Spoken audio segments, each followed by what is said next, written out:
નમસ્કાર મિત્રો વાવ વિધાનસભાની સ્ક્રિપ્ટ શું સૌરાષ્ટ્રથી લખાશે? મિત્રો, વાવ વિધાનસભાની સ્ક્રિપ્ટ શું સાળંગપુરથી ભારતીય જનતા પાર્ટીની બેઠકમાં લખાશે? કોણ હશે ઉમેદવાર અને કોના કહેવાથી ટિકિટ મળશે? કોનો ખભો મજબૂત હશે? કોણ હાર સ્વીકારી શકશે? દોષનો ટોપલો પોતાના ઉપર લઈ શકશે? આ તમામ મુદ્દા છે.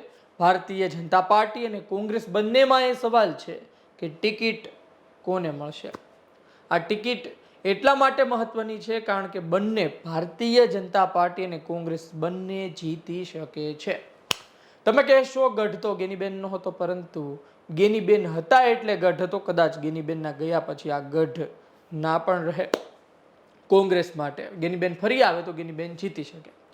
વાત એ છે કે ગેનીબેન ઠાકોર તો હવે સાંસદ બની ગયા છે, લોકસભામાં ગયા છે, દિલ્હી ગયા છે.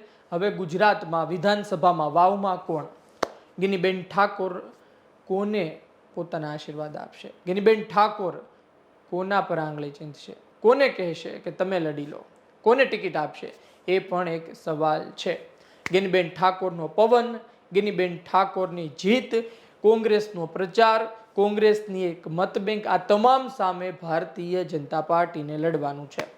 તો ચોક્કસ અને સ્વાભાવિક વાત છે કે ભારતીય જનતા પાર્ટીનો ઉમેદવાર મજબૂત હોવો જોઈએ. અહીં નબળો ઉમેદવાર ન ચાલે. શંકર ચૌધરીને પોતે બેઠક બદલવી પડી હતી. વાવથી તેઓ લડ્યા હતા, એક વખત જીત્યા, એક વખત હાર્યા અને ત્યારબાદ તેઓ થરાદ ચાલ્યા ગયા. પરંતુ અત્યારે શું? મુખ્ય વાત એ છે કે સાળંગપુરમાં બેઠક મળવા જઈ રહી છે. તારીખ 4 અને 5 છે. અલગ અલગ મુદ્દા પર ચર્ચા કરવામાં આવશે. કેન્દ્રીય મંત્રી પિયુષ ગોયલની હાજરી, આ સાથે અધ્યક્ષ સ્થાન CR પાટીલ, મુખ્યમંત્રી ભૂપેન્દ્ર પટેલ પણ હાજર.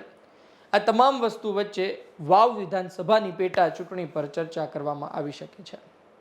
વાવ વિધાનસભાની પેટા ચૂંટણી પર આ સૌથી મોટી ચર્ચા હોઈ શકે છે, કારણ કે તમામ દિગ્ગજો સાથે મળી, ફક્ત ઉત્તર ગુજરાત, ફક્ત ત્યાંના મોટા માથાઓની વાત નથી. સમગ્ર ગુજરાત ભારતીય જનતા પાર્ટી બેઠીને કોઈ બેઠક પર ચર્ચા કરશે તો વાવ વિધાનસભાની પેટા ચૂંટણીની આ કદાચ પહેલી ચર્ચા હશે. લોકસભા 2024ની ચૂંટણીના પરિણામ બાદ ભારતીય જનતા પાર્ટીની બેઠક મળી હતી, પરંતુ આ બેઠકની ચર્ચા હવે વધુ થશે. સ્થાનિક સ્વરાજ્યની ચૂંટણીની ચર્ચા હવે વધુ થશે. વાત એક એવી પણ છે કે ભારતીય જનતા પાર્ટી આ વખતે કોના કહેવાથી ટિકિટ આપશે? શંકર ચૌધરી આજે પણ ભારતીય જનતા પાર્ટીમાં મજબૂત છે. કોઈ પણ થયું, બનાસકાંઠા ગયું, તેનો વિરોધ થયો, પણ શંકર ચૌધરીનું નામ આજે પણ ભારતીય જનતા પાર્ટીમાં અકબંધ છે. શંકર ચૌધરી આજે પણ ઉત્તર ગુજરાતના ભારતીય જનતા પાર્ટીના દિગ્ગજ નેતાઓમાંના એક છે, એ સ્વીકારવું પડે. આ શંકર ચૌધરીના કહેવાથી ટિકિટ આપશે કે નહીં એ છતાં પણ સવાલ થઈ રહ્યો છે. મુખ્ય વાત એ છે કે શંકર ચૌધરી આ વખતે કહેશે કે નહીં. શંકર ચૌધરીને કોઈ અન્ય કહેશે કે શંકર ચૌધરી પોતાના જ માણસ મૂકશે? કારણ કે વાત જીત અપાવવાનો છે. શંકર ચૌધરીની સામે સવાલો ના થાય તેનો મતલબ તે પણ નથી હોતો કે શંકર ચૌધરી જીત ન અપાવે તો ચાલે. બનાસકાંઠા ગયું, પરંતુ વાવ જાય તો શંકર ચૌધરીની પોતાની પણ ઇજ્જત દાવ પર લાગે. એટલે વાત એ પણ છે કે કોના કહેવાથી ટિકિટ મળશે, કોના સમીકરણ ચાલશે, કારણ કે ટિકિટની માગ હવે થવા લાગી છે. ભારતીય જનતા પાર્ટીમાં એક બે નહીં, પરંતુ 1 ડઝન લોકો ટિકિટની માગ કરી રહ્યા છે અંદર ખાને. અને ટિકિટની માગ કરે પણ નહીં, શું કામ? પોલિટિક્સમાં આવ્યા છે, રાજકારણમાં આવ્યા છે, તો લડવા આવ્યા છે. ધારાસભ્ય બનવું કોનું સપનું ન હોય? એટલે જે લોકો વર્ષોથી કામ કરે છે, વિવિધ મુદ્દા પર કામ કરી ચૂક્યા છે, ત્યાંના તાલુકા જિલ્લા પંચાયતમાં કામ કરી ચૂક્યા છે અને પોતે વાવ વિશે જ્ઞાન ધરાવે છે, સમીકરણોમાં સેટ થાય છે, તો તે લોકો ચોક્કસ સામે આવીને કહેશે કે ટિકિટ અમને આપો. તેના સમર્થકો આવશે, તે નહીં તો. આ વાત છે. પરંતુ ભારતીય જનતા પાર્ટીમાં કયા નામ ચર્ચાઈ રહ્યા છે આપણે વાત કરતા રહ્યા છીએ. ફરી એક વખત આપને જણાવી દો કયા નામ છે. એક તો અમીરામભાઈ આશલ છે, બ્રહ્મ સમાજનો ચહેરો છે, મહામંત્રી બનાસકાંઠા, વાવ તાલુકા પંચાયતમાં તેમણે કામ કર્યું અને આ સહિત તેમને પણ ત્યાં સ્થાનિક ખબર છે. બ્રહ્મ સમાજના મત પણ સારી એવી માત્રામાં છે. ગણો તમે તો અંદાજિત કહું તો 20-25 હજારથી પણ વધુ મત બ્રહ્મ સમાજના વાવ વિધાનસભામાં હોઈ શકે છે. કોઈ ચોક્કસ આંકડો નથી, પરંતુ આ એક સમાચાર છે. બીજું એક અલગ એક નામ એ પણ છે કે અમરીશ ચૌધરી, એ પણ પોતે કામ કરી ચૂક્યા છે યુવા પાકમાં. એમણે પણ ભારતીય જનતા પાર્ટીમાં એક સારું એવું કામ કર્યું, શંકર ચૌધરીના નજીકના ગણવામાં આવે છે. પરંતુ ચૌધરી ચહેરો આવે છે કે નહીં તેના પર પણ એક સવાલ છે. માવજીભાઈ પટેલનું નામ પણ ચાલી રહ્યું છે, પૂર્વ ધારાસભ્ય છે, ડિરેક્ટર છે બનાસ બેંક પાલનપુર, ઉપરથી પોતે સારી રીતે થરાદ અને વાવ બંનેને જાણે છે, લાંબો અનુભવ છે ચૂંટણી લડવાનો, મોટા મોટા નેતાઓ સાથે ખૂબ જ સારા કોન્ટેક્ટ ધરાવે છે આ માવજીભાઈ પટેલ, અને લડેલા પણ છે તેમની સામે. આ માવજીભાઈ પટેલ પણ એક ઓપ્શન છે. વાત ત્યાં આવીને અટકતી નથી, કારણ કે ડીડી રાજપૂત પણ છે કે જે કોંગ્રેસમાંથી ભાજપમાં આવ્યા, મહામંત્રી રહ્યા પ્રદેશમાં, 2017માં ચૂંટણી લડી, થરાદથી હારી ગયા પરબતભાઈ પટેલ સામે, પરબતભાઈ સાંસદ બન્યા, જગ્યા ખાલી પડી, ગુલાબસિંહ ત્યાં લડ્યા અને જીતી ગયા.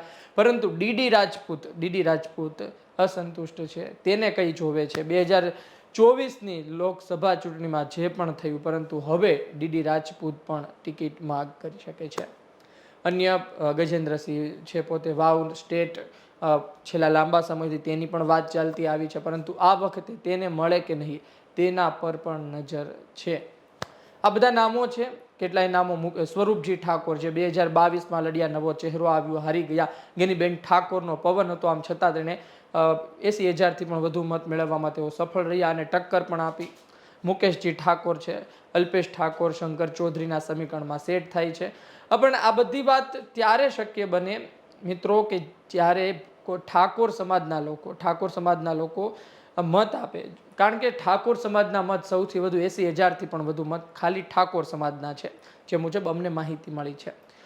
એ મુજબ તમે જુઓ તો પછી ભારતીય જનતા પાર્ટીમાં પણ ઠાકોર હોય અને કોંગ્રેસમાં પણ ઠાકોર હોય, તો ઠાકોર સમાજના લોકો કઈ બાજુ જશે એ પણ એક સવાલ છે. જો કોંગ્રેસ બાજુ જાય છે તો બી ભારતીય જનતા પાર્ટીનો કોઈ સવાલ નથી, કારણ કે 2022માં તેવું જ થયું, કોંગ્રેસમાંથી પણ ઠાકોર, ભારતીય જનતા પાર્ટીમાંથી પણ ઠાકોર, પરંતુ ત્યારે ગેનીબેન ઠાકોર તરફ લોકો રહ્યા. આ વખતે જો બંને તરફ ઠાકોર આવે છે તો જોવા જેવી થશે કે શું થાય છે. પણ કોંગ્રેસ તરફથી ઠાકોર ઉમેદવાર ન આવે તેવી સંભાવના જોવા મળી રહી છે. ગેનીબેન ઠાકોર ભલે લોકસભા લડતા હોય, ભલે લોકસભા જીતી ગયા હોય, ભલે તેઓ અત્યારે સાંસદ બની ગયા હોય, પરંતુ ઉમેદવાર પોતે જ છે તે પ્રકારે પ્રચાર ગેનીબેન ઠાકોર કરશે. ગેનીબેન ઠાકોર પોતે જ લડી રહ્યા છે તે મુજબ કામ કરશે, અને ઉમેદવાર કોઈ પણ હશે, ઠાકોર સમાજના મત ગેનીબેનના કહેવાથી પડે છે કે નહીં એ પણ મહત્વનું છે. ભારતીય જનતા પાર્ટી ઠાકોર ઉમેદવાર ઉતારે કે નહીં, કદાચ કોંગ્રેસમાંથી તો નહીં જ હોય, આ વાત દેખાઈ રહી છે. ગુલાબસિંહ રાજપૂત હોઈ શકે છે. ગેનીબેન ઠાકોરનો અડધી રાતનો હોકારો. ગેનીબેન ઠાકોરની માટે બે ભાઈઓ, એક તો ગુલાબસિંહ રાજપૂત અને બીજા ઠાકરસિંહ રબારી, તેવી કહેવત છે. બંને લોકસભાની ચૂંટણીમાં તેમને જીતાડવામાં ખૂબ જ મહેનત કરી. કેપી ગઢવી પણ જૂના જાણીતા સિનિયર નેતા, સલાહકાર તમે કહો, જેને ગેનીબેન પોતે માને છે, એ કેપી ગઢવી પણ રેસમાં છે. જો ગુલાબસિંહ આવે છે તો પણ ગેનીબેન ઠાકોર પ્રચાર કરશે, ઠાકરસિંહ આવે છે તો પણ પ્રચાર કરશે, અને કેપી ગઢવી આવે છે તો પણ પ્રચાર ગેનીબેન ઠાકોર કરશે. અને ગેનીબેન ઠાકોરના કહેવાથી મત પડે છે કે નહીં ત્યાં જ વાત આવીને અટકશે. વાત ત્યાં પણ છે કે ભારતીય જનતા પાર્ટી જો ઠાકોર ઉમેદવારને ના ઉતારે તો કોઈ, એક તો પીરાજી ઠાકોર પણ તેમની પાસે ઉમેદવાર છે, એ પણ અલ્પેશ ઠાકોર શંકર ચૌધરીના સમીકરણમાં સેટ થાય છે.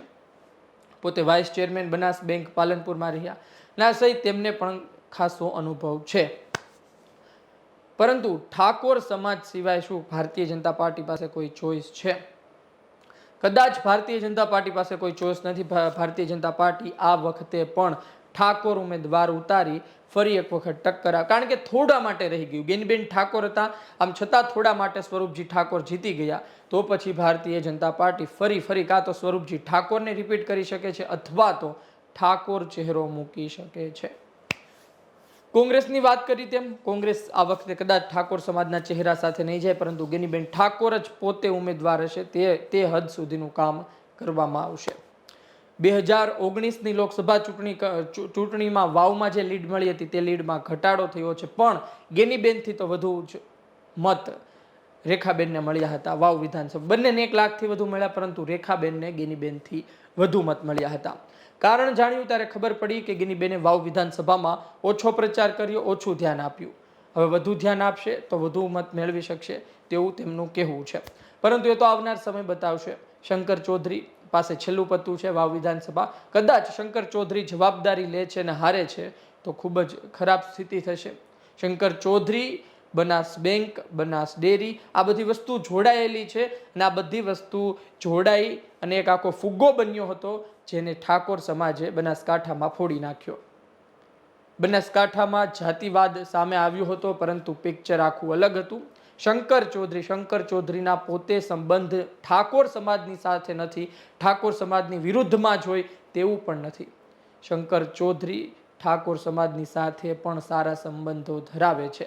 પરંતુ જે પ્રમાણે વાવડ મળતા રહ્યા છે કે અમુક બાબતમાં આગળ જવા, અમુક બાબતનો ડર હોવાના કારણે કેટલી બાબતો સર્જાતી રહી છે અને તેનું પરિણામ બનાસકાંઠામાં જોયું. એટલે કે ચૌધરી ઉમેદવાર કે અન્ય ઉમેદવાર ઉતારતા પહેલા ભારતીય જનતા પાર્ટી 1000 વખત વિચારશે. ભારતીય જનતા પાર્ટી પાસે ખૂબ જ સારા વિકલ્પો છે. આ તમામ નેતા મજબૂત છે અને જીતી પણ શકે છે, કારણ કે સામે ગેનીબેન નથી. વાત ત્યાં આવીને અટકતી નથી, કારણ કે ભારતીય જનતા પાર્ટી ઠાકોર સમાજ સિવાય અન્ય ચહેરો ઉતારે તો બહુ મોટું રિસ્ક કહેવાશે અને ભારતીય જનતા પાર્ટી કદાચ આ રિસ્ક ના પણ લઈ શકે.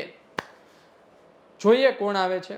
ભારતીય જનતા પાર્ટીમાંથી કોણ આવે છે, કોંગ્રેસમાંથી કોણ આવે છે, પરંતુ એક વાત સીધી અને સ્પષ્ટ છે કે જે કોઈ જવાબદારી લેશે તેને ખભો મજબૂત રાખવો પડશે, કારણ કે હારની બંદૂક તેના જ ખભે ફૂટશે. જે કોઈ જવાબદારી લે, જે કોઈ કહે કે મારા આ નજીકના વ્યક્તિ છે, સારો વ્યક્તિ છે, પૈસા ટકે સુખી છે, તેને ટિકિટ આપો, પણ જવાબદારી લેનારની જ મોટી જવાબદારી એ હશે કે હારે નહીં, અને હાર્યા તો તેની સામે પણ મુશ્કેલી ઊભી થઈ શકે છે. આવનાર સમયમાં ખબર પડશે શું થાય છે. હાલ તો ગેનીબેન ઠાકોર, શંકર ચૌધરી વચ્ચે ફરી જંગ જોવા મળી શકે છે.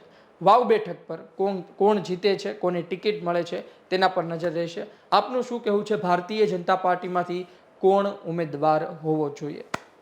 આપનો પ્રિય ઉમેદવાર લખો કોમેન્ટ બોક્સમાં, અને શા માટે હોવો જોઈએ એ પણ લખજો, કારણ લખજો.